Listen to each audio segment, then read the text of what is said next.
ke webinar kita pada hari ini. So sebelum Syaz mulakan webinar kita, hari ini kita akan buat pembaharuan sikit. Kita ada menjemput seseorang daripada SEADRAG, iaitu pengawal penyelidik di SEADRAG Security Industry Dispute Resolution Center, Cik Nur Fatihah Nur Hazi. Cik Nur Fatihah Nur Hazi telah berkhidmat dengan SEADRAG sejak September 2021 dan kini berkhidmat di pejabat Ketua Pegawai Eksekutif SEADRAG, dan setelah lulus daripada Universiti Islam Antarabangsa Malaysia iaitu UIA dengan pada 2020, Cik Nur Fatihah telah menjalani pupil di Tetuan Selva Mukia bersekutu dan telah dipanggil untuk bar sebagai peguam bela dan peguam cara di Mahkamah Tinggi Melaya pada April 2021.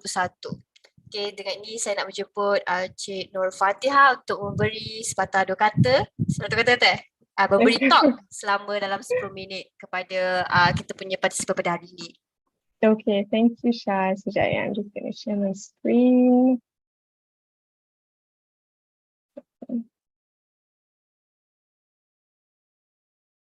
Okay. Okay, salam sejahtera semua. Saya Fatihah, pegawai penyelidik daripada Pusat Penyelesaian Pertikaian Industri Security ataupun Securities Industry Dispute Resolution Center, SEADRAG. Pertama sekali saya nak ucapkan terima kasih kepada Bursa for having us today. Hari ini, just briefly, saya akan kongsi dengan tuan-tuan dan puan-puan mengenai SEADRAG dan peranan SEADRAG dalam pasaran modal. Okay. Jadi SEADRAG ditubuhkan dalam tahun 2011 oleh Suruhanjaya Security Malaysia ataupun Securities Commission Malaysia sebagai satu badan bebas. Mengapakah SEADRAG ditubuhkan? SEADRAG ditubuhkan sebagai satu pusat penyelesaian pertikaian alternatif. Okey, maksud pusat penyelesaian pertikaian alternatif ni basically is this. Penyelesaian pertikaian secara mainstream ataupun arus perdana adalah mahkamah. Jadi apabila kita gunakan terma pusat penyelesaian pertikaian alternatif, ia bermaksud alternatif atau pusat yang selain daripada mahkamah untuk menyelesaikan apa-apa pertikaian. Okey. SEADRAG secara khususnya berperanan untuk menyelesaikan pertikaian keuangan yang terjadi antara pelabur individu ataupun pemilik tunggal dan pengantara pasaran modal yang merupakan ahli SEADRAG. Kalau anda nak tahu lebih lanjut mengenai ahli SEADRAG, kita ada senarai ahli SEADRAG di laman web SEADRAG. Kita ada around 200 ahli SEADRAG, pengantara pasar modal yang merupakan ahli SEADRAG. Di SEADRAG, proses penyelesaian pertikaian kita dijalankan melalui pengurusan kes, mediasi dan adjudikasi. Dan yang paling penting, perkhidmatan SEADRAG adalah percuma bagi pelabur dengan tuntutan yang tidak melebihi RM250,000. Okey, bagaimanakah SEADRAG dapat memberi manfaat kepada pelabur? Antara lainnya, SEADRAG memberi manfaat kepada pelabur dengan menambah baik perlindungan pelabur dalam pasaran modal, dan SEADRAG juga meningkatkan kefahaman pelabur tentang pasaran modal dan tanggungjawab pelabur ke atas pelaburan yang dijalankan. Okey, ini part yang penting. Siapakah yang layak untuk membuat tuntutan kepada SEADRAG? Okey, SEADRAG hanya menerima tuntutan daripada pelabur individu ataupun pemilik tunggal. Ini bermaksud kalau syarikat, pelabur itu adalah syarikat yang bukan milikan tunggal ataupun pelabur institusi, SEADRAG tidak akan menerima tuntutan pertikaian keuangan yang dirujuk kepada SEADRAG lah. So, second, tuntutan tersebut mestilah terhadap ahli SEADRAG yang tersenarai di laman web SEADRAG, salah satu daripada ahli SEADRAG yang tersenarai itu. Dan tuntutan tersebut perlulah melibatkan produk atau perkhidmatan pasaran modal. Kita akan lihat jenis produk dan perkhidmatan pasaran modal yang terletak bawah bidang kuasa SEADRAG sebentar lagi. Dan tuntutan tersebut mestilah berkaitan dengan kerugian keuangan yang dapat dinilaikan. Maknanya apa-apa kerugian lain dalam pelaburan anda yang tidak dapat dinilaikan dan bukan kerugian keuangan tidak boleh dibawa atau dirujuk kepada SEADRAG. Yang kelima dan actually yang paling penting, sebelum seorang pelabur boleh membuat aduan kepada SEADRAG dan merujuk tuntutan kepada SEADRAG, pelabur tersebut perlu telah membuat aduan tersebut kepada ahli SEADRAG yang berkenaan. Cuma bila pelabur tu tak dapat jawapan yang memuaskan ataupun tak jawapan akhir atau tak ada maklum balas langsung daripada ahli SEADRAC tersebut, baru pelabur tersebut boleh membuat tuntutan dengan SEADRAC. Okey, ini yang disebutkan tadi, produk atau perkhidmatan pasaran modal manakah yang terletak bawah bidang kuasa SEADRAC. Jadi kita ada 5, security, derivative, skim persaraan swasta ataupun private retirement schemes, pengurusan dana dan unit amanah. So kalau anda menabur dalam pasaran modal dalam produk yang bukan tersenarai dalam 5 produk ni dan anda mengalami pertikaian kewangan, anda actually tak boleh rujuk tuntutan tersebut kepada SEADRAC dan kami syorkan anda untuk rujuk tuntutan tersebut kepada SC sendiri. Baiklah, proses penyelesaian pertikaian di SEADRAC tadi saya dah sebut terdiri daripada 3 langkah, tapi sebelum 3 langkah itu dapat dimulakan, pelabur kena failkan aduan dengan ahli yang berkenaan. Dan apabila tak berpuas hati dengan jawapan yang diterima ataupun tiada maklum balas yang diterima daripada ahli berkenaan, barulah proses pertama iaitu pengurusan kes akan dijalankan. Okey, dalam pengurusan kes, pengurus kes SEADRAC akan collect segala maklumat dan dokumen relevan daripada kedua-dua pihak. Dan apabila semua dokumen dan maklumat yang relevan telah dapat dikumpulkan, proses seterusnya adalah mediasi. So dalam mediasi, seorang mediator daripada panel mediator dan adjudicator SEADRAC akan mengadakan satu perbincangan dengan kedua-dua pihak untuk cuba menyelesaikan pertikaian tersebut. Kalau proses mediasi gagal, bermaksud tak ada satu persetujuan dicapai antara pihak-pihak, kes tersebut akan terus kepada proses adjudikasi. Dalam adjudikasi, adjudicator daripada panel yang sama, panel mediator dan adjudicator SEADRAC akan mempertimbangkan kes tersebut dan membuat keputusan yang sewajarnya. Okey, jika anda ada pertikaian keuangan, bagaimanakah caranya untuk membuat aduan?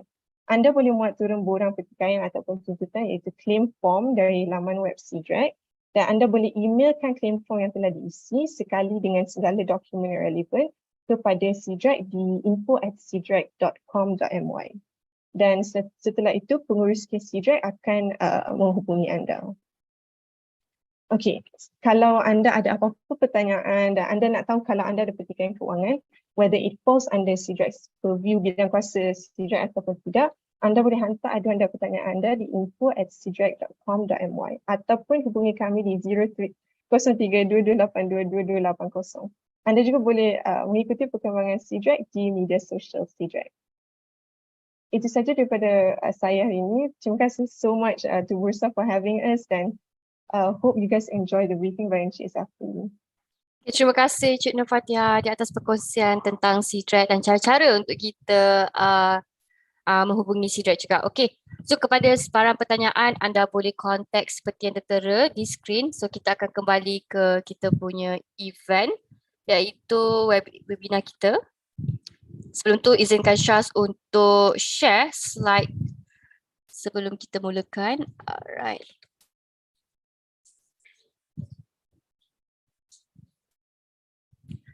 Okay.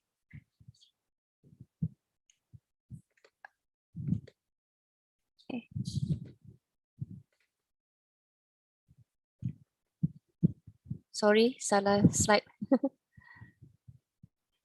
Okay.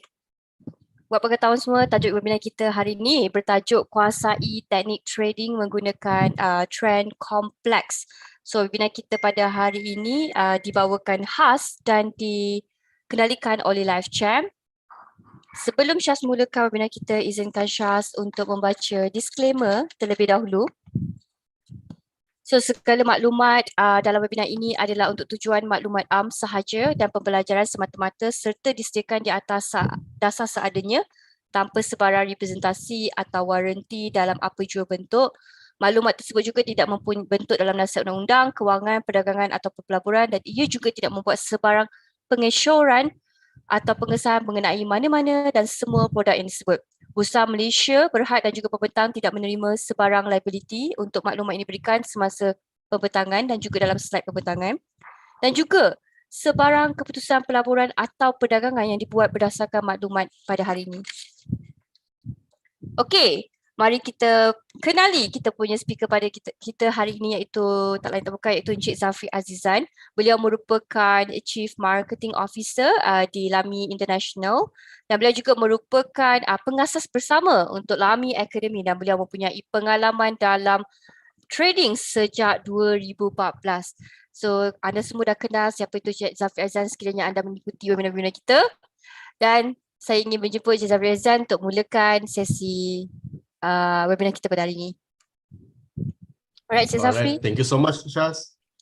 No problem. Okay, alright. So, Assalamualaikum semua dan selamat malam. Okay, so sebelum kita bermula, okay, Allahumma salli ala sayyidina Muhammad, Allahumma salli ala sayyidina Muhammad wa ala sayyidina Muhammad. Okay, alright. So, pertama sekali saya nak panjatkan rasa syukurlah kehadirat Ilahi sebab kita dipertemukan lagi pada sesi bersama Bursa Malaysia lah yang dibawakan khas oleh Bursa Malaysia. And then harapan saya sebenarnya, okay. Waalaikumsalam Puan Majidah. Okay, kita ada siapa malam ni? Tuan Raja Ahmad. Okay, alright. Tuan Raden. Okay, alright. So harapan saya sebenarnya adalah bila kita dah habis sesi ini nanti, saya harap sangat yang sedikit sebanyak apa penyampaian ataupun apa ilmu-ilmu yang saya cuba sampaikan pada malam ni, korang dapat buat terus. Okey, korang dapat buat terus. Sebab masalah utama ramai trader ni adalah apabila dia belajar sesuatu benda, dia berhenti untuk mencuba. Faham tak? Dia berhenti untuk mencuba. Okey, alright. So saya harap korang dapat belajar something lah. Alright. Cek komen dekat dalam ni. Okey, sebelum saya nak tanya dulu, adakah korang dapat dengar suara saya dengan jelas? Line saya macam mana? Saya punya visual okey tak? Bukan apa sebab okay. Sebab saya outstation sekarang. So, saya tak berada. Loud and clear, Alhamdulillah. Thank you so much. Saya tak berada dekat office yang selalu saya buat live tu. Okay, so sekarang saya berada di outstation lah, senang cerita, luar kawasan. Alright, okay. So, cek komen sebenarnya. Alhamdulillah, thank you so much. Okay. Cek komen sebenarnya. Korang daripada mana? Korang daripada mana? Betul, hotel Tuan Razani. Okay. Korang daripada mana? KL, Batu Gajah, JB, Rawang, JB, Shah Alam. Okay, good. Alright. Ada tak dekat sini orang Sabah? Ada tak? Ada orang Sabah tak? Tuan Saiful. Okay, orang Sabah. Okay. Alright. Ada orang Labuan tak dekat dalam ni? Ada tak? Okay. Ada? Tak ada. Macam tak ada je. JB, Penang. Okay, tak ada lah kot dah. Okay, saya sekarang berada dekat ni. Dekat Labuan Saya sekarang berada dekat Labuan atas urusan kerja. So insyaAllah pada minggu depan saya akan balik semula. Okay, alright. Siapa dekat dalam ni, boleh tak saya tanya satu benda? Thank you so much korang bagi komen, bagi respons. Okay, saya nak tanya lagi satu benda ni. Siapa dekat dalam ni, sebenarnya dia adalah newbie. Okay, dia adalah newbie. Kalau korang adalah newbie, korang boleh tolong komen satu. Okay, yang kedua adalah kalau korang yang baru nak up, maksudnya baru nak up ni, yang ni lah, boleh dikatakan experience jugalah, okay? Dah bermula, lepas tu dah 3-4 bulan, setahun maybe, okay? Korang komen 2. Dan kalau korang ni experienced trader, korang dah, biasalah korang dah ni kan, korang dah biasa dah, bertahun-tahun dah aku dalam bidang ni, contoh, okay? So korang boleh tolong komen 3. Okay? 2, 1, 2 ramai, 1 pun ramai juga. Okay, newbie pun ramai antara 2 dan 3. Okay, 1 dan 2. Okay, alright. Thank you so much. Okay, so saya nak ucapkan tahniah kepada korang sebenarnya, especially kepada yang baru dan juga yang even experienced trader juga. Sebab korang, biarpun korang punya experience tu dah di level yang macam sekarang, korang punya level, korang berada sekarang ni, tetap juga korang join sesi untuk belajar sebenarnya. Sebab saya nak pesan ada 2 perkara. Okay, kalau korang dapat dengar suara saya, korang dapat dengar, korang boleh tolong komen 2. Saya nak pesan 2 perkara sebenarnya. Jahil ni datang daripada 2 perkara. Okay, 2 perkara. Yang pertama adalah bila kita berhenti menuntut ilmu. Dan yang kedua adalah apabila kita rasa diri kita berilmu. So tahniah. Give a big clap dekat diri korang dan cakap dekat diri korang, I'm awesome. Okay, you did a great job. Okay, bila last korang puji diri korang ni sebenarnya? Okay, alright. Okay, thank you so much. Okay, so saya nak cakap juga sebenarnya, sebelum sesi kita bermula, saya ada 3 pesanan. Saya ada 3 pesanan yang saya nak sampaikan kepada korang benda yang saya nak sampaikan ni berkaitan dengan topik kita pada malam ni. Okay? So yang pertama yang saya nak pesan adalah nanti kita akan ada sesi Q&A and so on, ataupun korang maybe ada persoalan-persoalan. Okay? Saya nak pesan korang untuk korang tanyakan soalan tu di mana ni, dekat Q&A punya box. Nampak tak dekat dalam tu? Dekat Zoom korang sekarang, cuba korang cari. Kalau nampak, korang boleh tolong komen nampak Tengok dekat Q&A tu, korang tekan dan korang boleh bertanya dekat soalan dekat dalam tu. Alright? Okay, nampak. Thank you so much. Okay, itu pesanan yang pertama. Okay, thank you so much Tuan Muizuddin. Saya suka nama Tuan. Okay, Tuan Rahimi, thank you so much. Okay, so pesanan saya yang kedua adalah bila korang, saya dah nampak juga, saya dah nampak apa ni, yang komen tu, apa, dia komen dekat host and panelist saja. So, in order untuk saya nampak korang punya komen, korang mestilah tukar kepada everyone. Ubah korang punya chat setting kepada everyone. So, itu pesanan yang kedua. Dan yang ketiga, pesanan yang paling last, saya nak pesan adalah tentang adult learning process. Okay, tentang kita punya sesi pada malam ni. So, sesi malam ni dipecahkan kepada dua. Yang pertama adalah sesi sejam. Saya akan explain. And then another, lepas sejam, kita akan ada sesi 30 minit. 30 minit untuk kita menjawab soalan lah, persoalan-persoalan korang. So, tentang adult learning process ni adalah, saya panggil benda ni sebagai 70, 20 dan 10. Kalau korang dapat dengar, korang boleh tolong komen 70, 20 dan 10. Alright? Apa yang korang belajar pada malam ni, korang akan dapat 10% sahaja. Maksud dia, keseluruhan benda yang saya sampaikan ni, korang cuma akan dapat 10% sahaja. Another 20% adalah korang akan dapatkan melalui sesi Q&A nanti. Okay, melalui sesi Q&A nanti. So, nanti sesi Q&A korang akan dapat lagi lebih mendalam sebenarnya. Dapat lagi 20%. Another 70%. Ceteka. 70% ni apa? Ceteka. Okay, cuba. Practice. Yes, betul. Tuan Rifki, thank you so much. Yes, 70% korang tak boleh dapat, melainkan korang practice dan practice. Sebab setiap practice yang kita buat akan improve diri kita sebenarnya. Okay? Dia akan improve kita punya pemahaman, dia akan improve kita punya even decision making. Dan insyaAllah daripada decision making yang betul, insyaAllah akan beroleh profit yang lebih banyak kepada korang. Saya doakan, insyaAllah. Right? Okay. Boleh tak saya nak tahu sebenarnya, satu benda, boleh tak korang share sebenarnya, apa indikator yang korang gunakan? Saya ada nampak ni ada trader yang experience, cuba korang komen. Ada yang gunakan moving average ke apa ke, korang komen je kat bawah, saya nak tengok. Harmonic, Tuan Saiful, okay. Moving average, okay. Moving average, convergent, divergent, okay. MA, okay, ramai. XABCD, harmonic, okay, Tuan Razani, nakal. Fibo, Nurul, okay. MA, okay, saya nampak rata-rata ramai lah, NA, MA, okay, support resistance, alligator, okay, that's good, Tuan Mali. Okay, alright. Dan yang lain-lain lah. Okay, alright. So, pada malam ni, okay, tadi saya nampak ramai newbie. So, pada sesi malam ni, saya nak bagi tahu satu benda. Apa yang korang akan belajar adalah tentang technical analysis, of course. Dan technical analysis ni adalah salah satu cara sebenarnya, ataupun salah satu strategi. Kadang-kadang saya faham, ada orang bertanya, kenapa tengok dekat dalam chart ni, kejap harga dia naik, kejap harga dia turun, tiba-tiba kawan aku seorang ni, dia boleh pula buat profit. Dia tahu, dia macam tahu-tahu je harga tu naik. Dia tahu-tahu je harga tu jatuh. Okay? Perasan tak benda tu? Siapa yang first time dia trade dulu, dia terasa macam pening sikit. Macam mana tahu benda ni? So, inilah benda yang kita akan belajar pada malam ni. So, ini adalah salah satu cara. So, technical analysis ni dia terlalu banyak. Okay? Tapi pada malam ni, saya akan explain tentang macam mana kita nak gunakan trend kompleks. Okay? So, trend kompleks ni adalah, senang cerita adalah salah satu cara orang kata basic dia adalah daripada trend. Ada manipulation. Betul. Okay. Salah satu basic dia adalah trend. So, saya akan go through daripada basic dulu. Basic yang lepas tu saya akan masuk dekat dalam bahagian yang lebih mendalam sedikit. Okay? So, mungkin ada yang akan pening sedikit. Tak apa, take time. Yang paling penting sebenarnya saya nak korang buat adalah korang buka buku nota and so on, korang boleh tulis benda ni. Alright? Saya tak percaya dengan screenshot sebenarnya sebab Kalau screenshot faham tak apa juga kan. Macam tu. Okay, alright. Dan last kali saya nak korang tulis satu benda ni. This is important. Tolong tulis benda ni. Okay. So trendline ni, okay, trendline ni adalah rangka daripada technical analysis yang lain.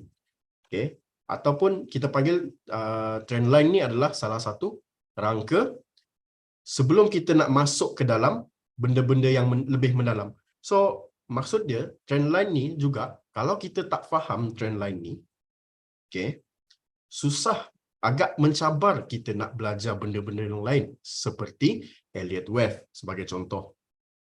Yang kedua, harmonik.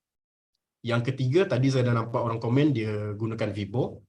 Agak sukar untuk dia faham macam mana nak gunakan Fibonacci sebagai contoh. Okay, so this is basic things. Sebelum kita nak go through ke dalam yang lain lagi. Alright, okay.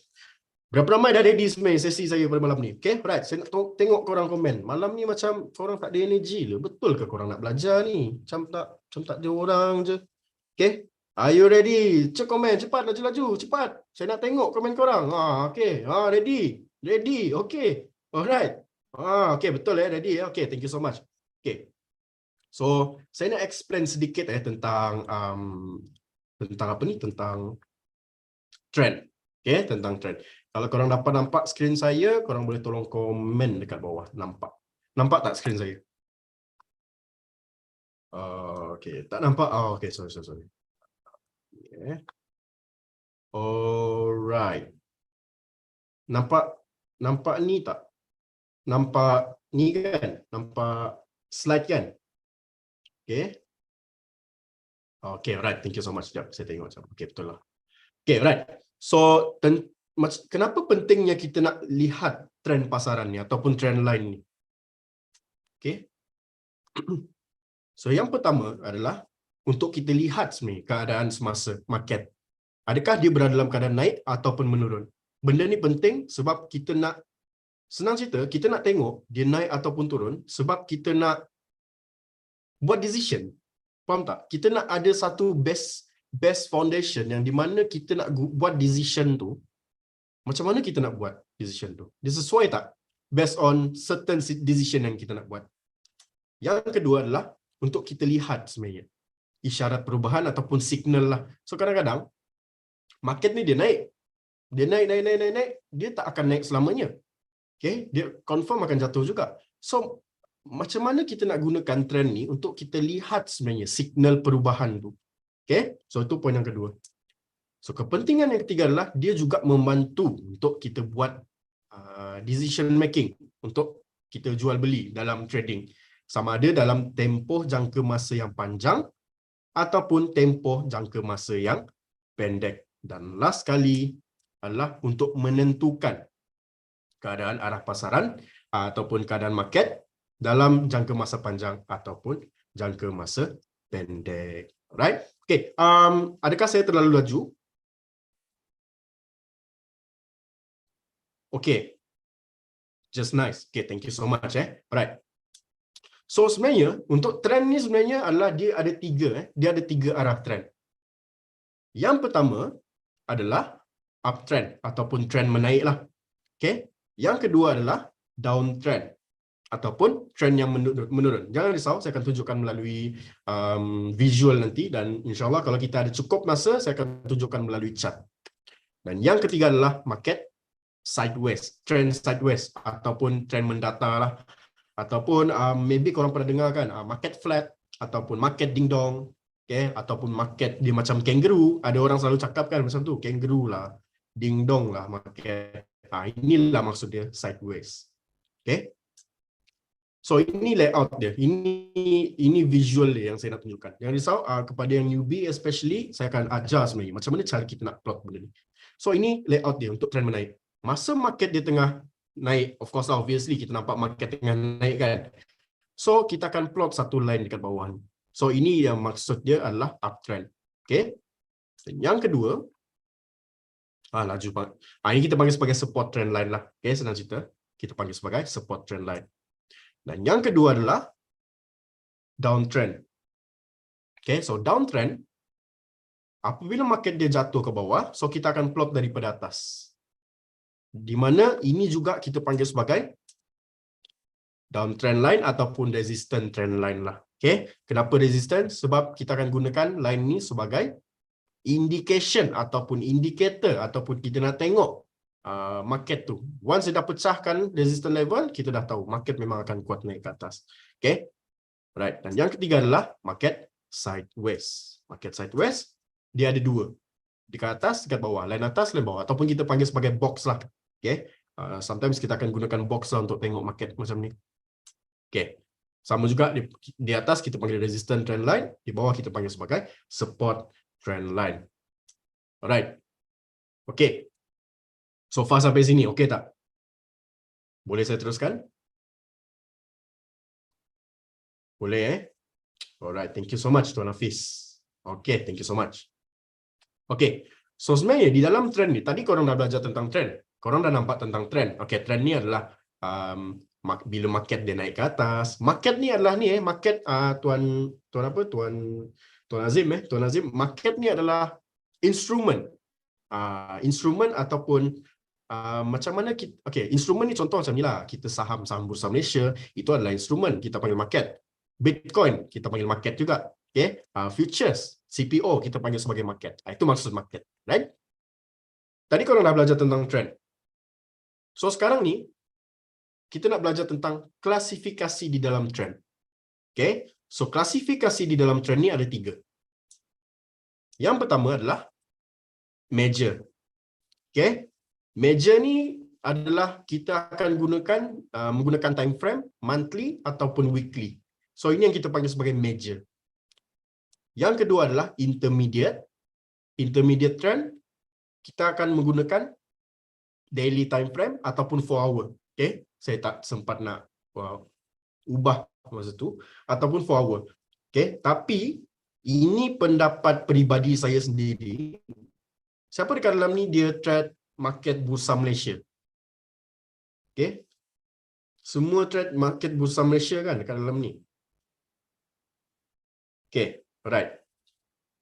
Kalaulah saya kata time frame 4 hour ni tak sesuai untuk market Bursa Malaysia, ada yang setuju tak? Kalau setuju, setuju. Okay. Ada yang tak setuju? Okay, tak apa. Tak setuju, tak apa. It's okay. Kenapa saya 50-50 Tuan Rifki? Thank you so much. Saya suka dengan Tuan Rifki sebab dia menyatakan dia punya perspektif. Okay. Kenapa saya katakan dia kurang sesuai dekat market Bursa Malaysia adalah disebabkan oleh dia punya masa, tempoh waktu trading dia. Yes, tempoh trading waktu dia. Sebab trading hour dia adalah lebih kurang berapa? 6 jam ke? 6 jam setengah tak silap saya 6 jam setengah ke 7 jam. Okay, timing trade dia 7 jam. So kalau kita gunakan 4 hour, maksud dia satu candle tu tak complete 4 jam. Kira macam tu lah maksud dia. Okay, so dia agak tak complete lah, senang cerita macam tu. Right? So ini tentang intermediate trend.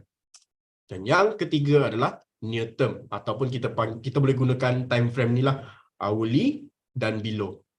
Okay, maksud dia near term ni dia tak kisah 1 hour and below boleh, tapi kalau korang nak gunakan 1 minute dekat market bursa boleh, tapi bergantung dengan volatility market. Kalau market tu super volatile time tu boleh, tak ada masalah.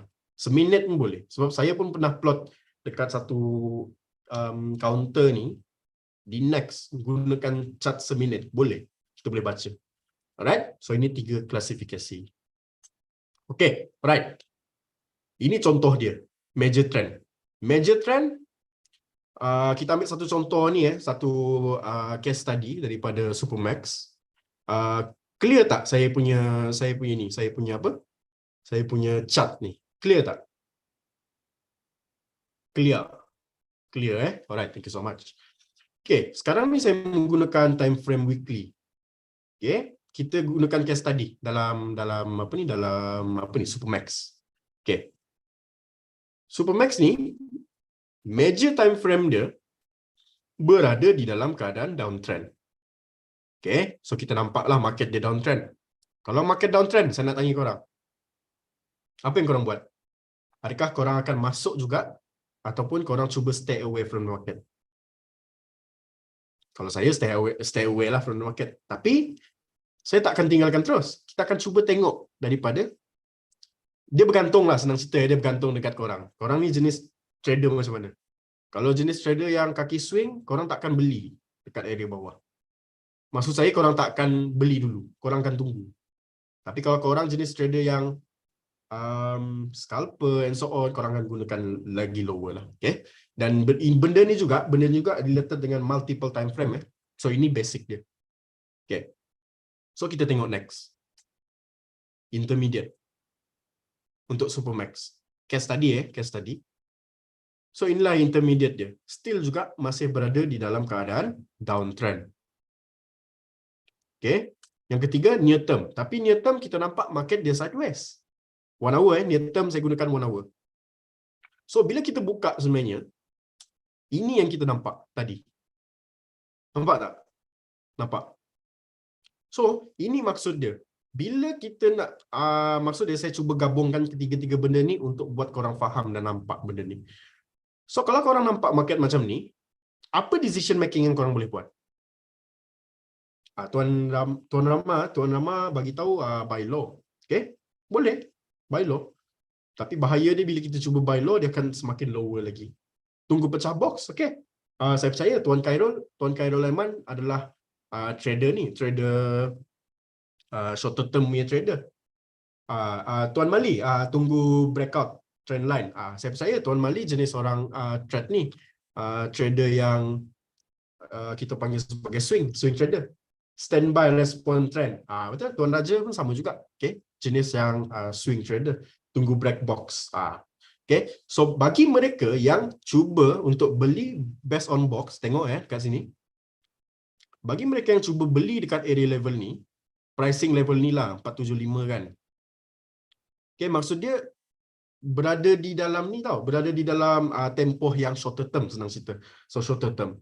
So maksud dia akan cuba ambil kesempatan dekat dalam market, biarpun major berada di dalam keadaan downtrend, dia akan ambil kesempatan dalam market di dalam tempoh yang singkat. Scalper lah, senang cerita. Boleh jadi scalper juga. Okay? Right? So itu maksud dia. Right? Okay. Sekarang saya nak explain tentang cara kita nak plot trend line. Okay, saya nak explain satu benda juga tentang trendnya juga. Okay. Sebenarnya benda yang saya tunjukkan ni dia berhubung kait dengan strategi masing-masing. Sebab kita tak boleh nak paksa orang. Kadang-kadang ada orang, siapa dekat dalam ni dia bekerja, yang selalu pergi meetings lah and so on. Okay. Saya nampak yang recent. Okay, bagi orang yang bekerja, sangatlah tidak sesuai. Okay, untuk dia gunakan shorter time frame. Kenapa? Sebab masa dia pun tak tentu. Okay, tak menentu. Kadang-kadang ada meetings. Okay, tak boleh nak tengok sentiasa. Okay, tapi bagi mereka yang ada masa, memang full time trader, sangat sesuai kita nak gunakan lower time frame. Okay, so dia berbalik kepada kita sebenarnya. Ini jawapan kepada mereka yang bertanya tentang time frame. Right? Okay. So sekarang saya nak explain tentang cara plot trend line. Okay. Rules dia sebenarnya, kita nak plot trend line ni, simple je rules dia. Simple je. Dia sekurang-kurangnya kita kena ada 2 line. Macam sekarang kan, market kita nampak dia uptrend. Okay. Sekurang-kurangnya, kalau kita nak plot trend line ni, sekurang-kurangnya dia mesti bertemu 2 candle minimum. Okay. Nampak arrow tu. Tadi kan, nampak. Dan kita akan plot. Minimum candle dia 2 2 lowest point bertemu. Inilah cara dia kita nak plot. Okay. So ini untuk market uptrend lah. Right. So next adalah cara kita nak plot market downtrend. Market downtrend, sekarang kita nampak kan. Kita buka dekat dalam chart. Lepas tu kita nampak market dia tengah downtrend.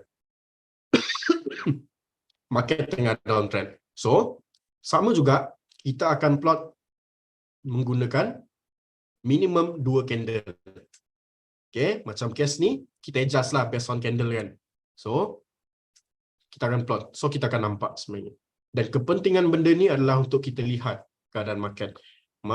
Contohnya, bila market dia test macam ni tapi dia semakin jatuh, so it's a red flag lah, ataupun itulah kita nak tahu sebenarnya penting tak kita nak ni, ataupun kita boleh cari market lain, senang cerita. Okay, lain kepada investor lain lagi. Alright, okay. Plot guna body candle atau shadow lebih baik. So kalau untuk plotting ni sebenarnya kita akan gunakan ni lah. Kita akan gunakan daripada wick tu lah sebenarnya. Shadow lah, shadow. Kita akan gunakan daripada shadow tu sebenarnya. Sebab price history berada di level tu. Price history. Maksudnya harga dia pernah naik sampai level ni. Contoh kan, dia pernah naik sampai level ni baru dia jatuh. So kita akan plot based on ni. Tapi kadang-kadang kita akan plot menggunakan body juga. So ada different situation yang kita boleh gunakan sebenarnya. Okay, saya akan tunjukkan nanti. Right. So ini tentang market downtrend. So next kita nak tunjukkan cara korang nak plot market sideways ataupun market mendata, okay, ataupun flat ataupun yes. Right. So market sideways. Untuk market sideways, kita akan plot kedua-dua benda. Atas dekat bawah. Atas dan bawah. Ataupun kita panggil atas sebagai resistance, di bawah sebagai support level. Right. Sama juga, masa kita nak plot level di atas ataupun resistance dia dekat atas tu, kita kena juga ambil at least 2 candle. Macam case ni, kita nak cantik, kita nak nampak buat dia nampak lawa kan. So kita akan plot macam ni. Nampak tak? Level yang saya ambil adalah sebenarnya saya ambil daripada level ni. Bila kita tengok, check dekat level yang dia punya candle-candle yang sebelum ni, dia berada di dalam keadaan yang wick dia juga, dalam keadaan wick. So, dia tak ada masalah pun. Okay. Dan kita akan plot support level dekat bawah, sama juga minimum level. Minimum candle 2. Dan lepas tu kita akan plot juga support level line di bawah. Okay, macam ni. So, ini cara kita nak plot. So, boleh katakan kalau kita nampak benda ni, kita dah tahulah market ni market sideways. Okay? Alright. So far sampai sini, ada apa-apa persoalan tak? Okay? Alright. Plot kat body, okay, saya dah jawab tadi. Plot guna body candle atau shadow lebih baik. Okay. Clear Okay, biasa kalau sideways, possibility yang mana lebih lagi tinggi? Nak naik ke nak turun? Okay. Kalau kita just gunakan buta-buta daripada trend lah kan, contoh daripada trend line lah, of course apa yang kita nampak adalah, kalau tanya dekat saya, kita akan tengok level of rejection. Okay, level of rejection. Di mana level rejection yang lebih tinggi? Okay, contoh lah contoh. Ini contoh kita dah plot daripada 2 candle ni lah. Ini contoh 1, 2. Dan bila kita tengok, dia reject lagi, dia test lagi, dia tak nak pecah, contoh dia test lagi, so possibility kalau saya sebenarnya, saya tak akan tengok lah market tu, sebab saya tahu dia akan jatuh ke bawah. Sebab rejection dekat atas ni lebih tinggi daripada bawah. Okay, testing level lah, senang cerita. Itu test level maksud saya. Right? So itu cara kita nak tengok. Itu kalau kita tengok daripada trend sahajalah. So sebenarnya kita boleh je gabung dengan benda lain, sebab saya dah nampak ada dekat dalam ni dia ni kan, dia gabung dengan dia gunakan moving average, ada yang gunakan RSI and so on. Ada yang gunakan Elliott Wave. Okay, so untuk Elliott Wave punya trader, dia tahulah, macam contoh kan market ni.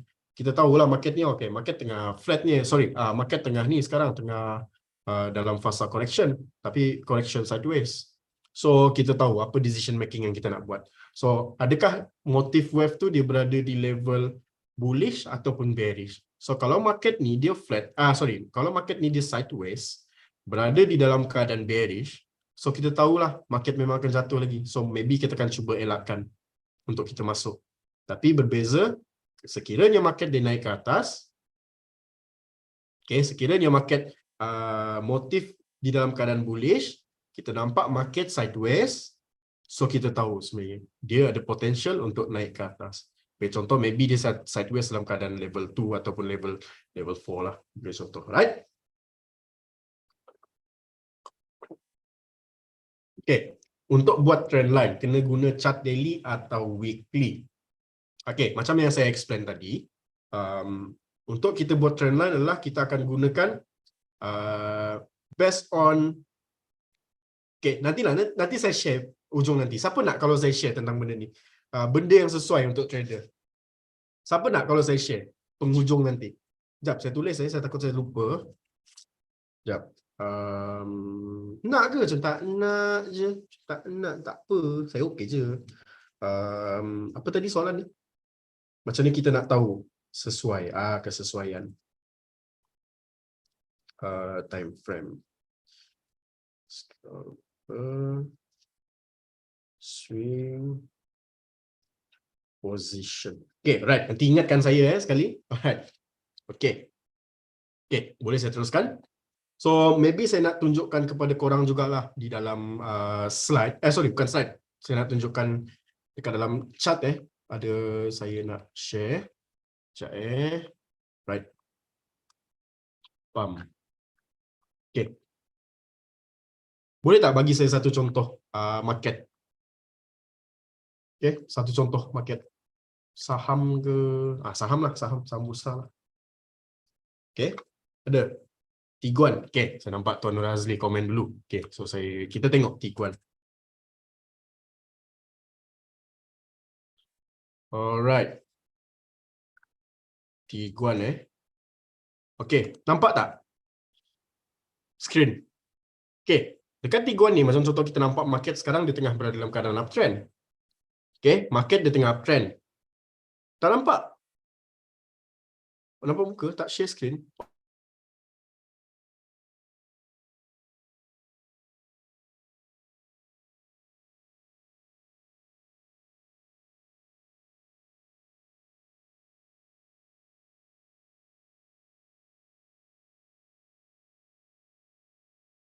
Alright.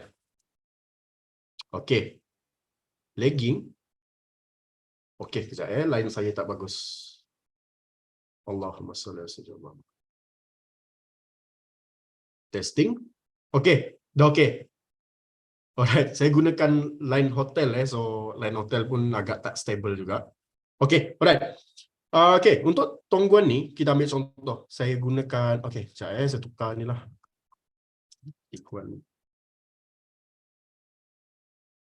Alright.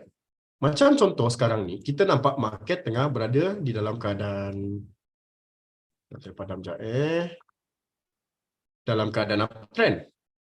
Okay. Kita nampak market, okay, contohlah. Kita nampak dia dalam keadaan uptrend. So, benda pertama yang kita akan plot adalah kita akan plot daripada bawah. Paling bawah. Korang buka trading line korang cari bahagian trend line atau apa-apa line dalam ni. Korang plot daripada bawah. Sekejap, gunakan dia lah. Dari bawah. So, kita akan temukan dia dekat minimum candle. Second candle. Okay. Kita boleh gunakan line dekat level ni ataupun level ni. Tak ada masalah. Sebab dia ada ni lah kita panggil screen super zoom ke cikgu. Sekejap Saya punya screen. Sekejap. Dah bernampak tak? Maksud saya. Sekejap clear. Saya nak zoom.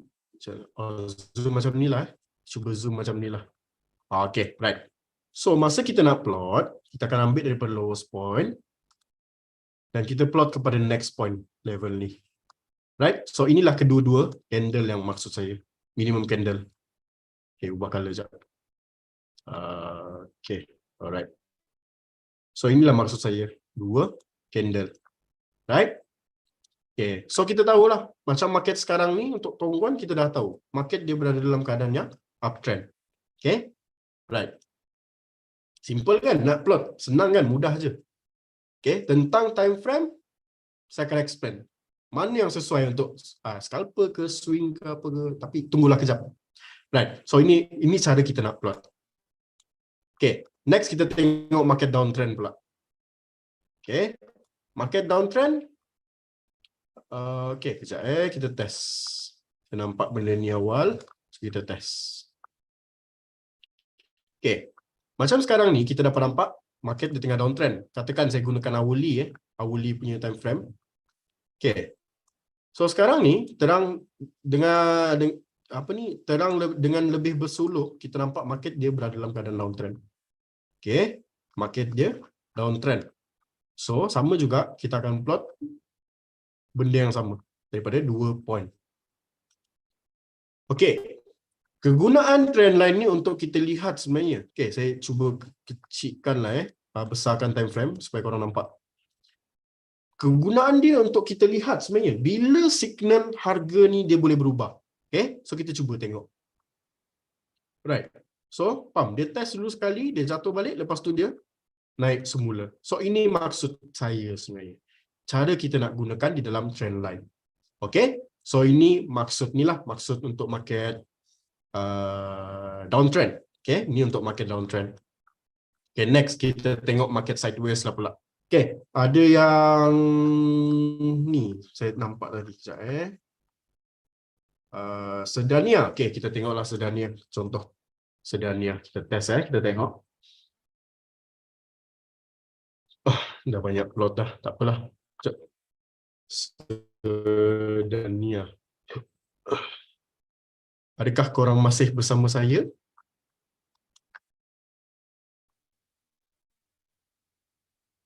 Mana ni? Okay, alright. Okay, kita cuba test daripada ni lah. Okay, daripada level ni. Salah ni. Apalah. Kita test daripada level Allah masa selamat. Where are you? Okay. Test daripada level ni. So ini sebagai contoh market sideways lah. Okay, kita nampak market dia sideways. So, market sideways ni siapa percaya dekat saya sebenarnya bila kita nak trade ni, best sebenarnya kita gunakan market sideways. Okay, siapa percaya benda ni? Market sideways. Kenapa? Saya tanya, kenapa? Biasanya saya akan gunakan ni lah saya akan gunakan box, tapi tak apa, kita akan plot gunakan line. So sama juga, at least minimum candle 2 bertemu. So saya gunakan jam. Okay, line ni. Ni atas, ini bawah. Sama juga. Minimum 2 candle bertemu. 1, 2. Dan lepas tu, sama juga kita akan plot dekat atas. Macam dekat atas ni, kita boleh adjust sikit. Adjust macam ni. So, pun sama. Candle dia bertemu. 1 dan 2. Kenapa? Buy support, sell resistance. Betul. Sebab range dia rendah. Okay, kita ambil satu contoh. Kita cuba replay kat level ni. Ada new high atau new low. Betul? So, bila kita nak buat decision making untuk kita cuba test market sideways, macam contoh kan, kita akan cuba buy di level ni. Masa market tengah naik pun, kita dah memang tahu dah support level dia ada level ni. Sebab ini adalah lowest point dia. Ini weekly punya time frame saya guna. Sebab nak fahamkan korang. Nak mudahkan untuk tengok chart. So, kita akan cuba buy di level ni. Bila market dah naik, kita akan cubalah sell di area resistance. Okay, kita akan cubalah sell area resistance. Tapi kalau dalam case ni dia tak sampai resistance. Okay, dia tak sampai resistance. Tapi bolehlah kita buat testing untuk kita scalping. Okay, ambil point yang ambil kecil-kecil tak apa. Sesuai untuk orang modal besar lah senang cerita. Alright. Okay, tak percaya? Kita cuba tengok satu market. Nestle. Right. Nestle memang. Sekejap. Mana masa dia flat gila tu? Weekly lah. Okay, weekly okay sikit. Ini sebagai contoh. Nampak tak Nestle? Ada kawan saya, dia suka main dekat market Nestle. Modal besar lah. Okay. Ini sebagai contoh. Tengok macam mana market dia. Flat. Berapa kali dia buat profit. Okay. Kalau kita cuba buka dekat daily time frame. Okay, saya kecilkan. Tengok berapa kali dia test. Okay. Sekali test. Baik, dia scalping ni je. Dia scalping market macam ni je sideways. Pop naik. Cuba lagi buy dari bawah, pap, naik. Dia test lagi buy bawah, pap, naik. Berapa kali dia dah buat. Senang cerita, market sideways ni ramai orang suka sebab disebabkan oleh inilah. Ada orang kata dia sebagai mesin ATM. Macam tu. Okay. Adalah few member saya yang suka sangat dekat market flat. Even Tuan Lami pun suka dekat market flat sebenarnya. Okay. Alright. Okay. Sampai sini, ada apa-apa persoalan tak? Saya nak explain korang briefly sedikit tentang trend kompleks. Okay. Ada apa-apa persoalan? Tak ada, teruskan. Okay, right. Tadi korang dah belajar tentang trend kan? Okay, sekarang ni saya nak explain tentang kejap saya nak explain dekat korang tentang cara kita nak kenal pasti trend kompleks. So untuk trend kompleks ni dia ada dua pecahan sebenarnya. Satu saya lupa nama dia. Satu benda basic di dalam kompleks. Yang kedua adalah kita panggil sebagai, saya lupa juga nama dia, maafkan saya.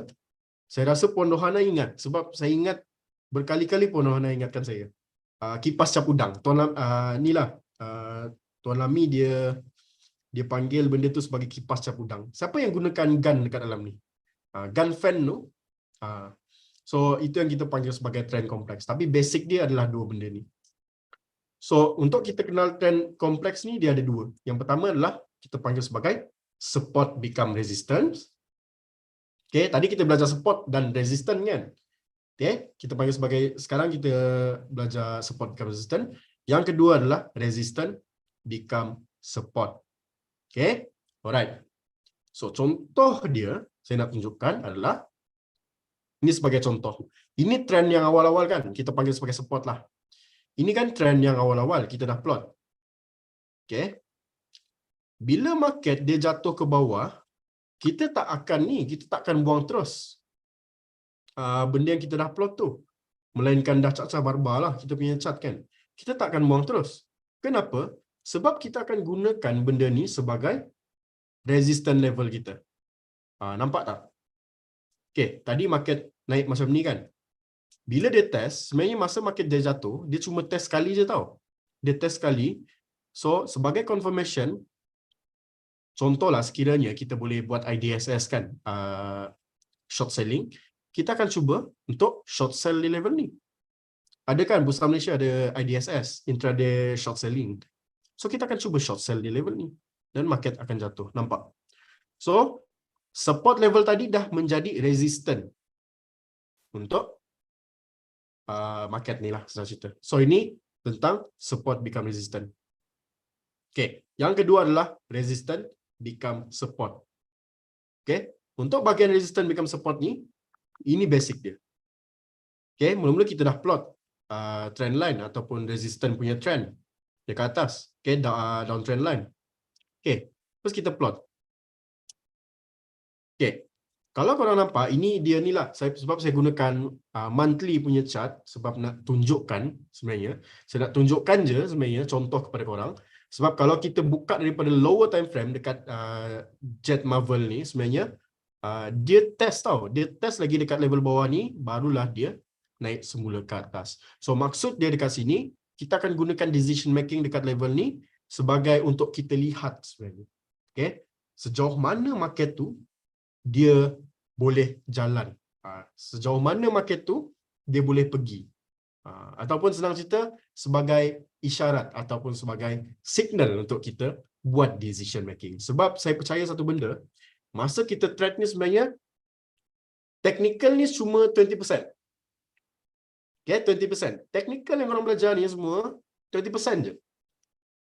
Another 80%. Cuba teka apa? 20%. 80%. Cuba teka. Emosi, setuju juga. Okay, sentiment. Okay. Sentiment. Practice, okay, setuju. Pengalaman. Tapi kalau orang yang tak ada pengalaman, macam mana? 80%. Lagi-lagi yang newbie, contoh. Macam mana? Okay, alright. Another 80%, take note benda ni portfolio management. Okay, alright. Take note benda ni penting, super important. Saya panggil benda ni sebagai 20 and 80 rules. 20 and 80 rule. 80-20 rules lah. Okay? Di mana 20% je ilmu yang kita gunakan sebenarnya, ilmu yang kita belajar, 20% je sebenarnya memberi impact di dalam market. Okay? Dan ada 80% adalah kita punya soft skills. Okay? Soft skills. Soft skills ni apa? Macam mana kita nak, Tuan Firdaus, thank you so much.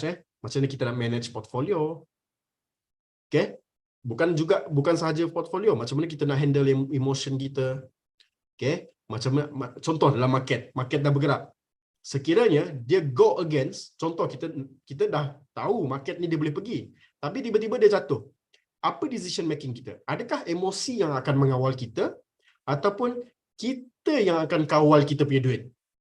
Yes, money management pun salah satu benda di dalam soft skills. Okay, sekiranya market tak menjadi macam apa yang kita nak, apa yang kita akan buat? Itu sebagai contoh dia. Itu maksud saya di dalam soft skills. Tapi sekiranya market dia pergi, bila market dia tak jadi, so apa backup plan kita? Okay, siapa nak kalau saya share benda ni?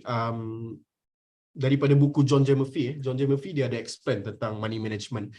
So money management ni, dia seperti saya explain. Di dalam buku dia tu, dia explain macam ni.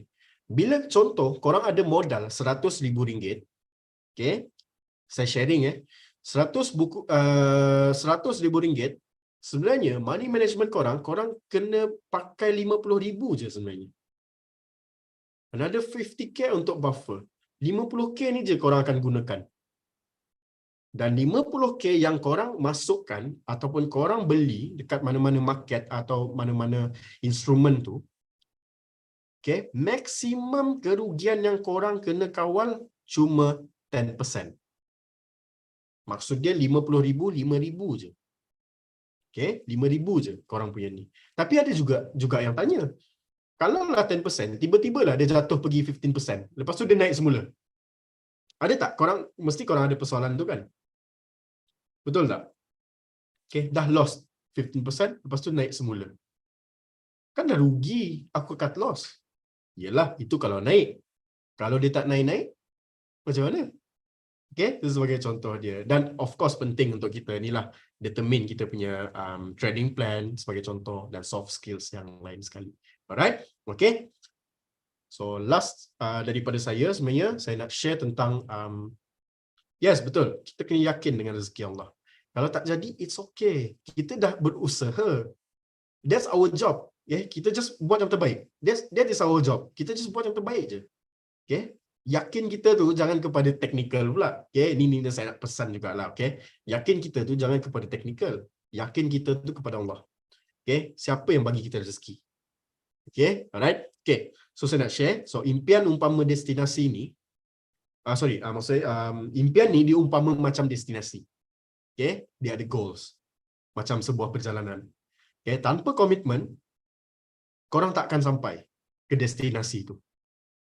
Dan tanpa konsistensi juga, korang juga tidak akan berjaya habiskan perjalanan itu.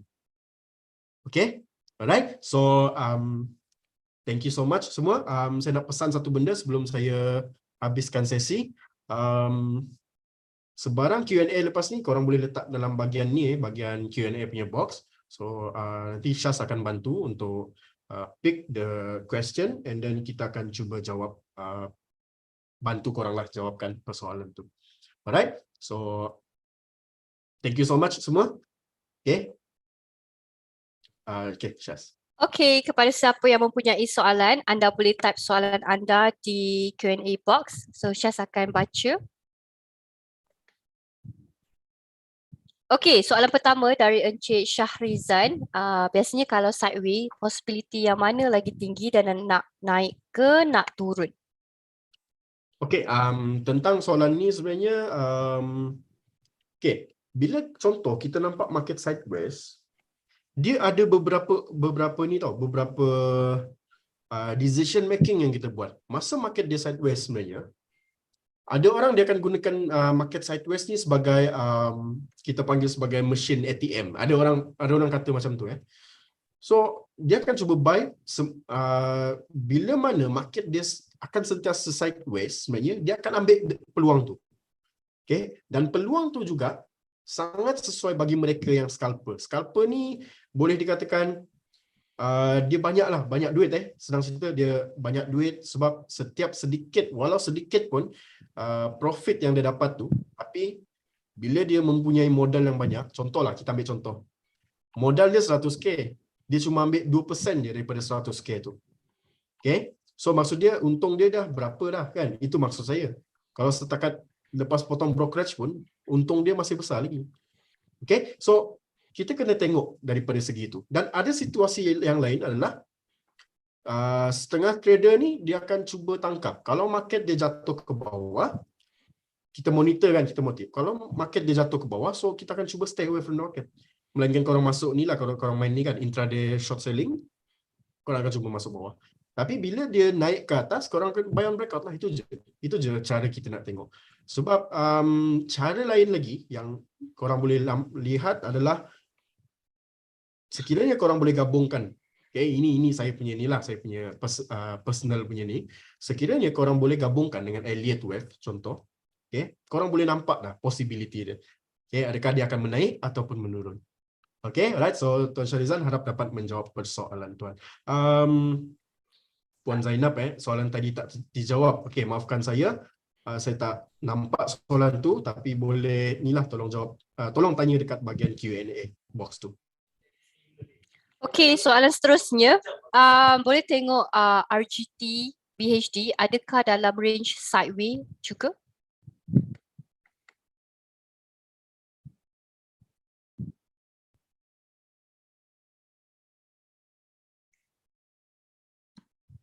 Alright, okay. Sekejap, line saya tak bagus lah. Dia stuck tadi. Dah okay dah? Dah okay dah, Okay, better. right. Thank you.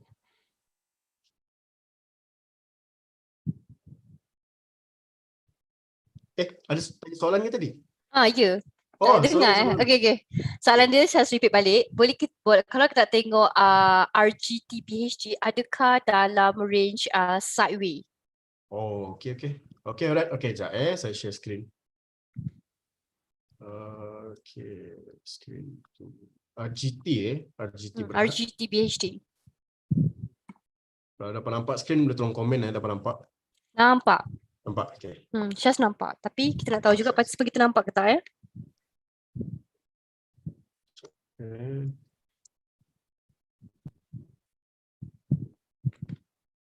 Okay, betul. So untuk current market situation untuk RGT Berhad, kita boleh consider marketnya sebagai ini lah, sebagai market sideways. Sebab dia tengah bergerak di dalam satu range pergerakan yang lebih kurang dekat-dekat je, tak jauh mana. So kalau kita tengok range dia pun berapa jauh sini, tak mana daripada 325, highest point pun pergi dekat level 7.5. Bolehlah ambil sini sikit lah, kita adjust sikit. Dia pergi lebih kurang dalam level ni. So untuk current market situation, memang kita nampak RGT Berhad dia tengah berada dalam keadaan yang flat lah, senang cerita.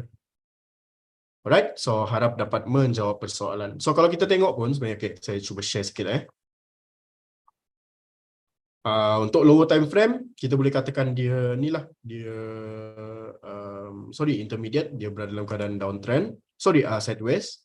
Tapi kalau kita tengok daripada satu situasi lagi, sebelum ni market dia dah downtrend kan. Okay, dia dah downtrend, pergi dekat level ni, dia dah jatuh. Tapi once dia pecah je level ni, dia terus bagi kita sign sebenarnya perubahan arah. So perubahan arah ni dia tidak termaktub. Maksud saya dia tidak wajib yang bila dia dah bila dia dah harga dah pecah dia confirm naik. Tak. Perubahan arah ni ingat tak tadi? Ada 3 basic. Market sideways, uptrend dan downtrend. So kalau downtrend tak semestinya dia terus naik. Macam case ni dia flat. Ataupun sideways, dia flat. Alright, so ini untuk RGT Berhad, kita boleh katakan dia tengah sideways lah. Okay, harap dapat menjawab soalan tuan.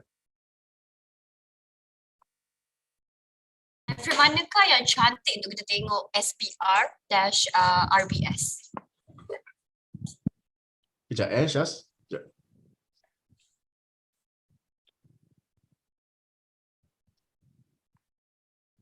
Okey.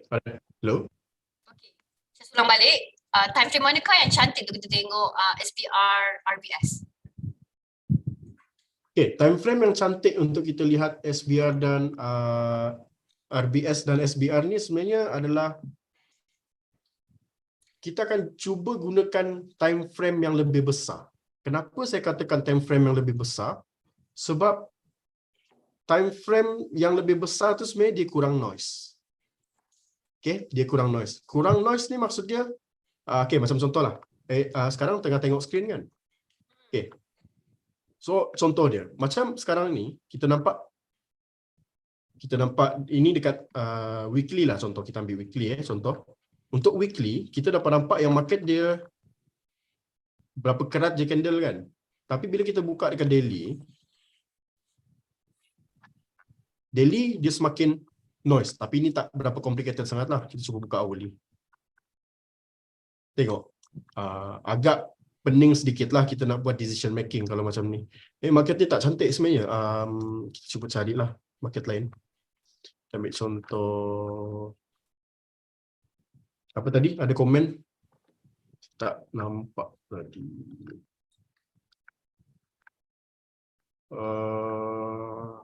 Bagi saya satu market. Tak tahu. Inilah. HH Group. Okay. HH Group. Okay. Heng Huat. Alright. Okay. Sebagai contoh, macam kalau kita nak pakai benda ni kan. Okay.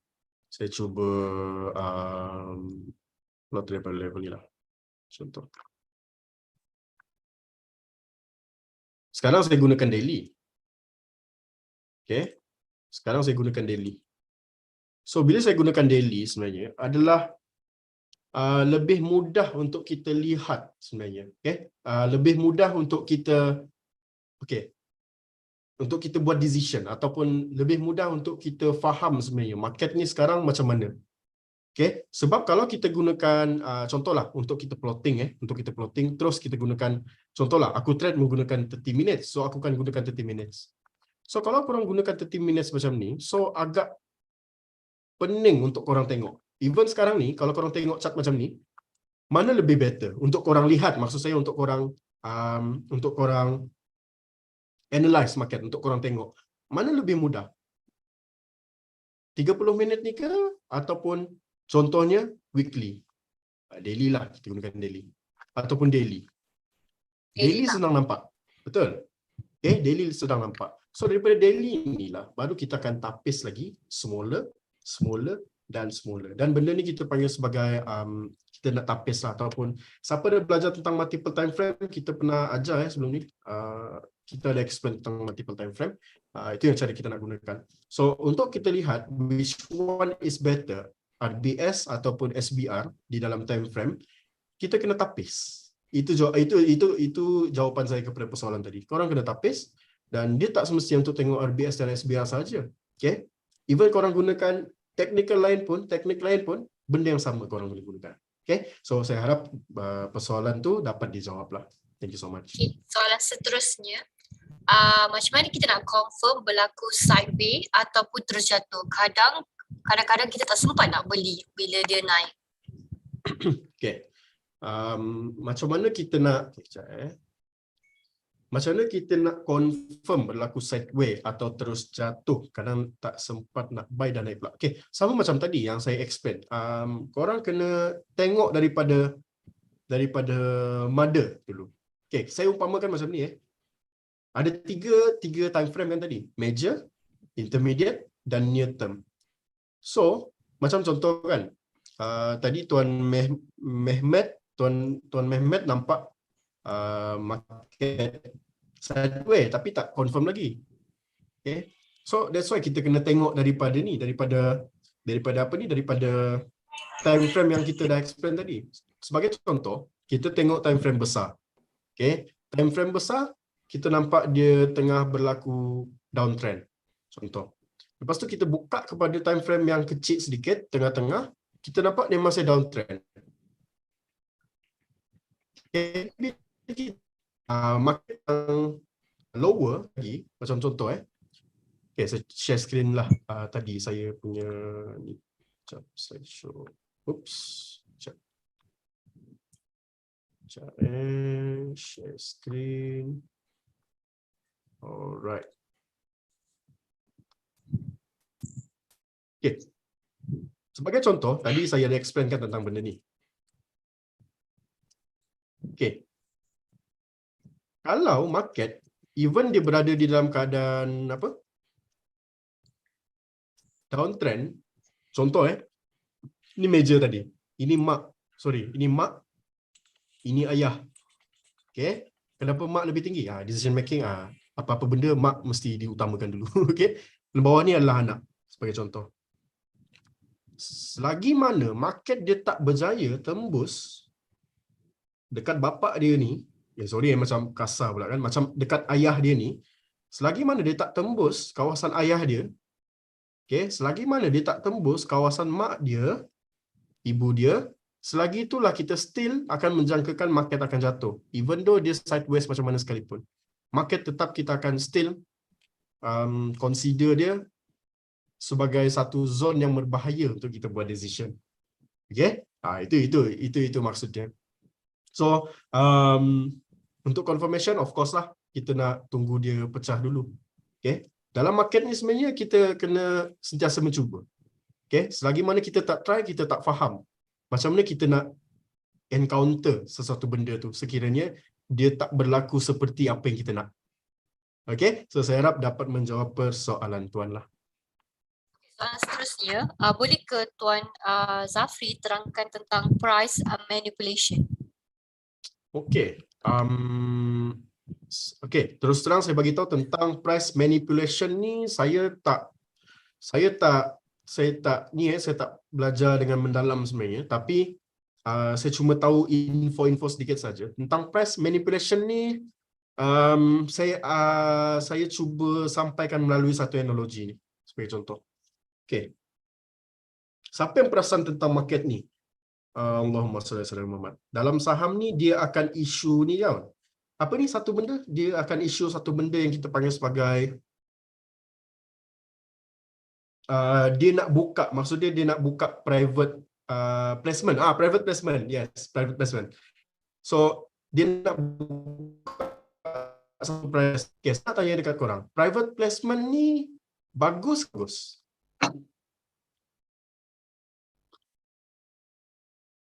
Kalau kita tengok based on a history, setiap kali ada private placement, harga akan terus jatuh. Betul. Okay.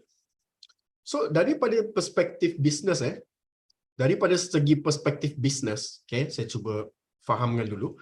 Daripada segi perspektif bisnes, private placement ni salah satu cara macam mana dia nak naikkan modal. Sebagai contoh, umpama dia, satu bisnes ni, satu organisasi ni, dia ada modal 1 juta sebagai contoh. Tapi dia tak boleh naikkan sesuka hati sebab dia public company. Dia tak boleh naikkan sesuka hati. So apa yang dia buat, dia akan issue. Dia akan minta kebenaran lah daripada Security Commission. Okay. So dia akan naikkan kepada mungkin 200,000 lagi. So, 1 juta lagi. So boleh jadi 2 juta. So it's good for the company. Tapi, bila kita tengok daripada historical market, setiap kali ada private placement, dia kena ingat satu benda tau. Trader ataupun investor ni, dalam kepala otak dia, setiap apa benda yang berlaku, dia akan terus, tak bagus ni. Private placement tak bagus. Memang tak bagus. Kenapa dia cakap tak bagus? Sebab, based on historical, setiap kali private placement, terus market jatuh. Itu yang pertama. Yang kedua, dia nak buat private placement ni mesti sebab tak ada duit company ni. Mesti tak ada modal lah company ni. Okay. Sedangkan private placement tu, okay, ini dari segi bahasa ni lah bahasa perspektif ni lah, fundamental sedikit lah. Okay. So, it's good for the company, especially in the longer term. Sebab daripada modal private placement yang dia dapat tu, boleh menyebabkan planning company tu lebih cepat. Sebagai contoh. Alah, diumpama macam ni lah, senang cerita. Siapa buat bisnes dekat dalam ni? Ada tak? Cuba komen. Siapa yang entrepreneur lah, entrepreneur. Siapa usahawan dekat dalam ni? Ada tak? Dia macam ni. Okay, dia macam ni. Bila kita nak buat bisnes lah dan memerlukan modal 1 juta, contoh. Ada setengah orang dia tak ada modal 1 juta tu.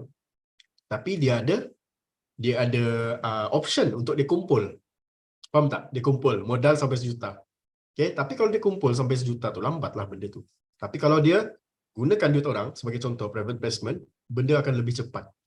Okay, untuk dia buat sesuatu bisnes ni, untuk dia buat sesuatu planning ni, untuk dia realisasikan planning ni supaya bisnes dia akan jadi semakin maju.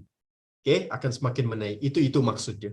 So tentang price manipulation ni, bagi saya sebenarnya personally lah, okay, personally bila kita nak trade ni, kita tak perlu tengok pun sebenarnya.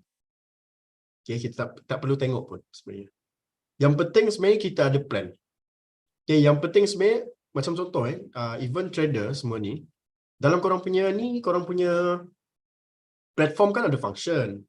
Okay, tak adalah function ni untuk saham tak adalah function stop loss, tapi kan ada function stop limit. Gunakanlah function tu, stop limit. Okay, contoh kan korang takut tiba-tiba market dia terus jatuh ke bawah. So itulah guna dia, stop limit tu korang boleh gunakan. Dan of course memang dia ada kelemahan juga. Tapi kelemahan dia tu orang kata boleh berlaku satu dalam 100,000, satu dalam 1,000,000. Okay, sebab jarang berlaku. So far dalam saham saya pernah tengok dia tak kena ni lah, dia tak kena stop loss, dia sebab harga spike jatuh kan. Sekali je saya pernah nampak, sekali je. Tu pun 2 tahun lepas. Sekali je so far. Until now kita tak jumpa lagi. So gunakan benda-benda yang lain yang ada dekat dalam platform tu. So banyak sebenarnya. Okay. Dan betulkan juga cara kita punya trading plan, betulkan benda tu, mana entry point yang sesuai, okay, yang kurang risiko, dan yang paling penting sebenarnya korang kena tahu, korang ni trader yang macam mana. Okay. Aku ni kalau aku nak scalping ni sesuai ke tak? Okay, kalau aku nak swing sesuai tak untuk keadaan aku? Aku ni bekerja. Okay, itu sebagai contoh. Alright. Syaz, boleh tak nak expand satu benda? Tadi dah janji Boleh. nak bagi tahu tentang kesesuaian nak pakai time frame apa. Ada yang nak tak? Ada yang nak ke? Tak nak je. Ke semua dah penat dah. Okay. Right. Nak Okay. So, macam ni. So, untuk trader ni sebenarnya dia ada 3 jenis. 4 lah 3 lah. Investor saya tak sebut. 3. Yang pertama adalah scalper.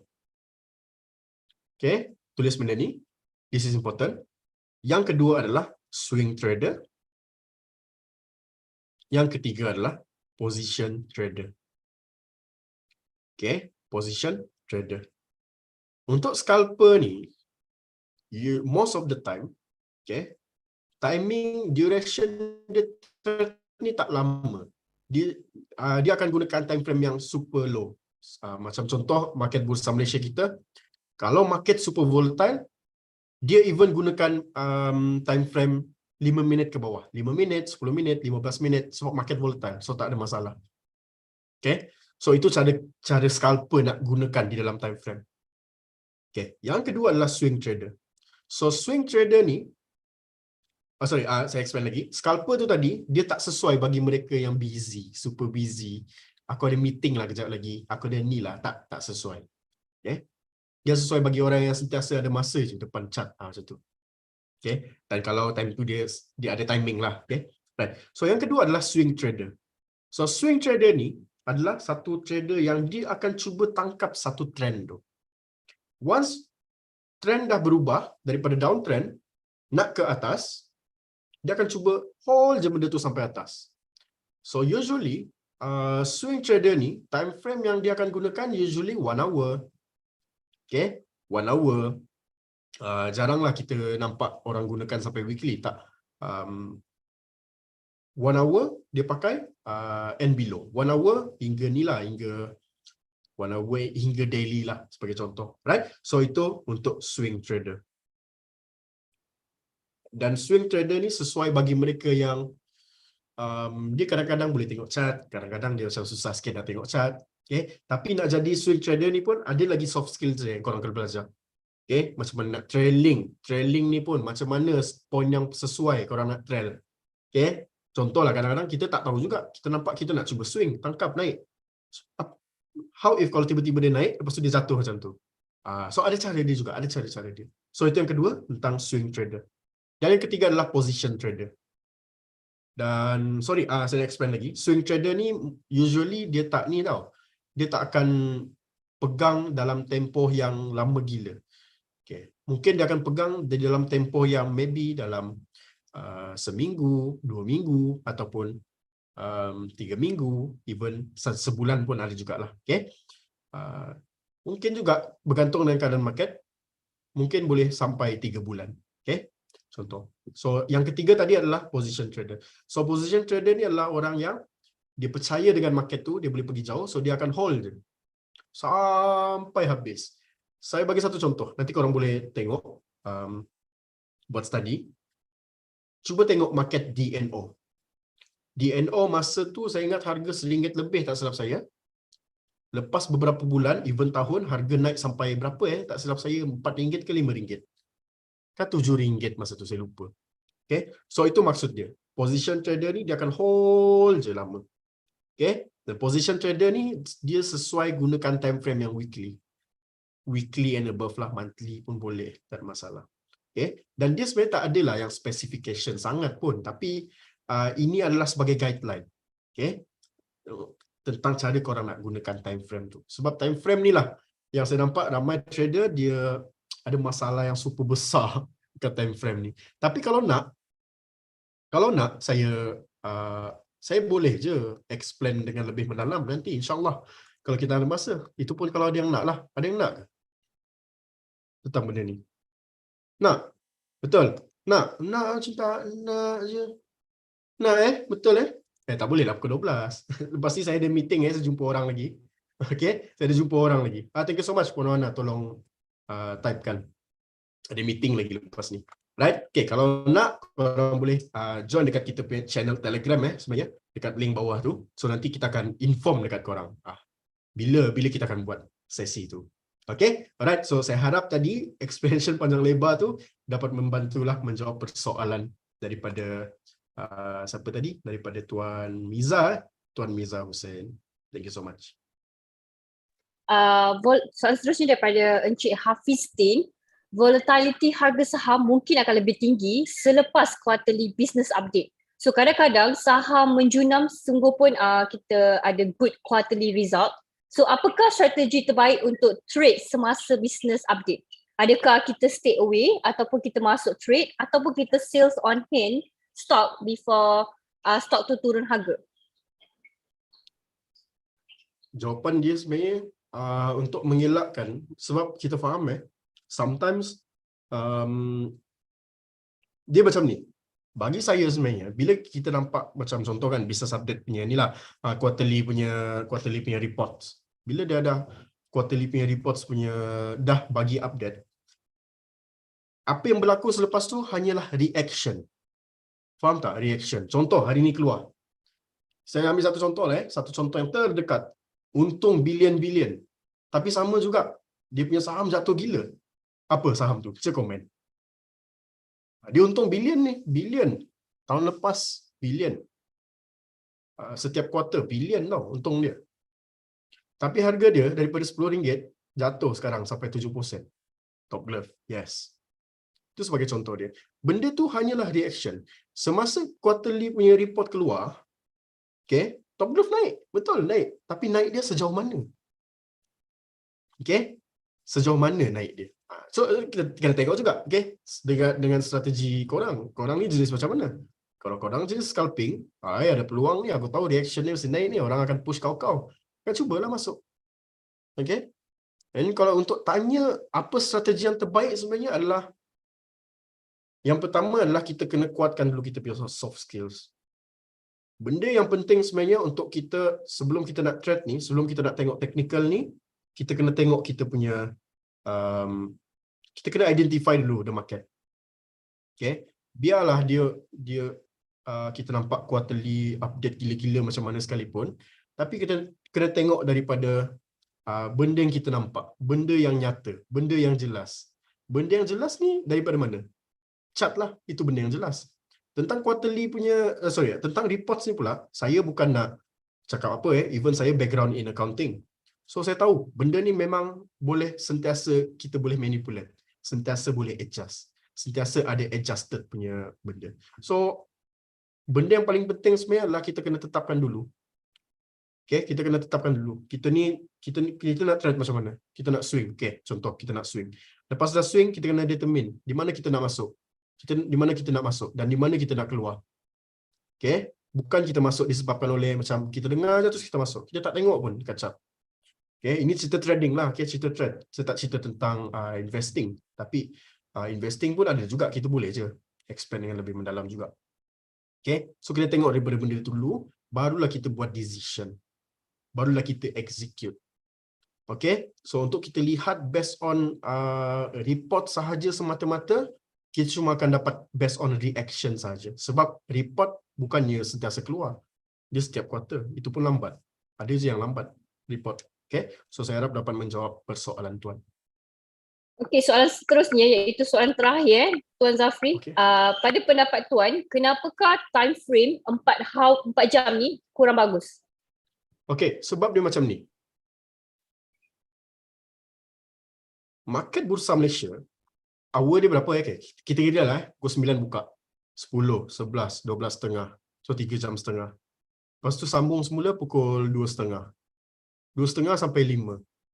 3.30, 4.30, 2 jam berapa? 3 jam, 6 jam je. So maksud dia, kalau kita gunakan time frame 4 hour, kena ingat time frame yang korang gunakan, contoh kan, 4 hour, daily.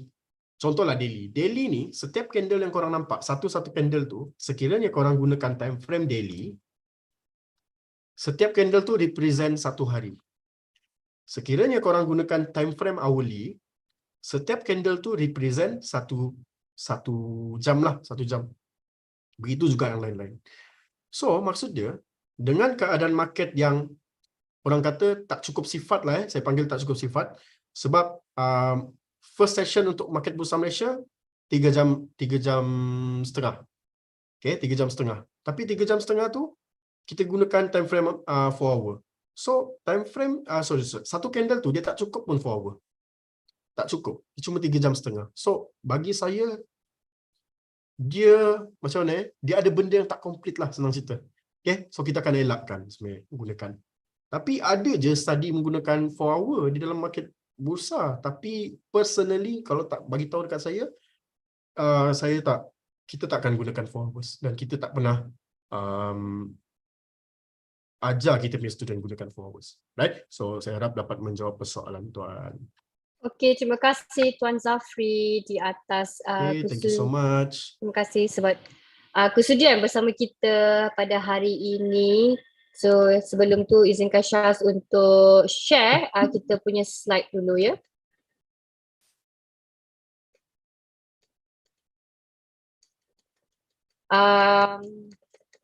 Semoga kita punya hari ini, webinar hari ini kita dapat banyak input yang kita boleh perolehi dan harap-harap kita boleh apply dalam kita punya trading dan juga investment. So,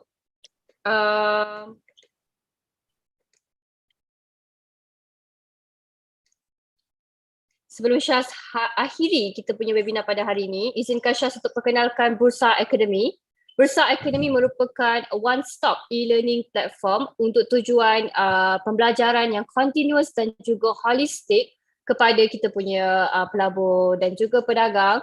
Dan anda, sekiranya anda pelabur yang baru ataupun pedagang yang baru ataupun pedagang yang dah lama, dah berkecimpung dalam bidang ni dah lama, anda boleh, kalau anda nak belajar tentang pelaburan dan juga perdagangan dengan lebih lanjut, anda boleh layari di Bursa Academy iaitu www.bursamarketplace.com ataupun anda boleh scan QR code yang tertera di papan skrin anda.